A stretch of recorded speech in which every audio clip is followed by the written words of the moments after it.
تم دنیا کے اندر مشین بناتے ہو تو جو چیز انپٹ کرتے ہو وہی چیز آؤٹ پٹ نکلتی ہے. جو تم مٹیریل ڈالتے ہو ویسے ہی پروڈکٹ نکلتا ہے. اب مثال کے طور پر تم مشین کے اندر گھاس ڈالو تو پھر یا تو گھاس کا کوئی جوس نکلے گا, گھاس کا پیسٹ نکلے گا, یعنی کہ گھاس سے کوئی بھی چیز تیار ہو کر باہر نکلے گی. ایسا تو نہیں ہوگا نا تم مشین کے اندر گھاس ڈالو اور دودھ نکلے. ایسا تو نہیں ہوگا نا کہ تم مشین کے اندر گھاس ڈالو اور دودھ نکلے, کیونکہ گھاس الگ چیز ہے, دودھ الگ چیز ہے. لیکن اگر ایسا ہو تو پھر لوگ دور دور سے آئیں گے مشین کو دیکھنے کے لیے, اور جس نے مشین بنائی ہے اس کی لوگ تعریف کریں گے کہ یار کیا مشین بنائی ہے, کیا انٹیلیجنٹ بنتا ہے, اس نے ایسی مشین بنا دی کہ جو گھاس سے دودھ بنا لیتی. لیکن ایسی مشین آج تک بنی نہیں ہے, لیکن ایسی مشین موجود ہے. تم بکری کے اندر گھاس انپٹ کرو, یہ پروڈکٹ کے طور پر تمہیں دودھ دے گی.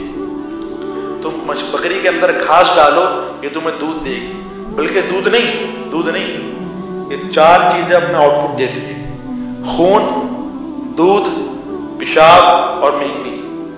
یہ 4 چیزیں اس کا آؤٹ پٹ ہوتی ہے. میرا سوال یہ ہے کہ ان 4 چیزوں کے اندر کلر کس نے ڈالا؟ تم نے تو گرین گھاس انپٹ کری تھی, یہ دودھ کے اندر وائٹ کلر کہاں سے آیا؟ خون کے اندر ریڈ کلر کہاں سے آیا؟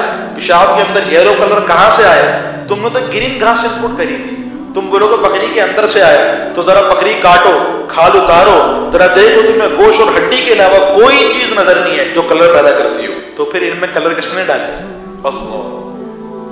وہی ذات ہے جو تمام چیزوں کے اندر کلر ڈالتی ہے, وہی ذات ہے جو تمام چیزوں کے اندر رنگ بھرتی ہے. یہ تو میں نے آپ کے سامنے ایک مخلوق رکھی ہے نا, ایسی ہزاروں مخلوق ہے, اور ہزار مخلوق کے اندر ہزاروں مثالیں جو اس بات کو کہہ رہی ہیں کہ کوئی تو ہے جو نظام ہستی چلا رہا ہے.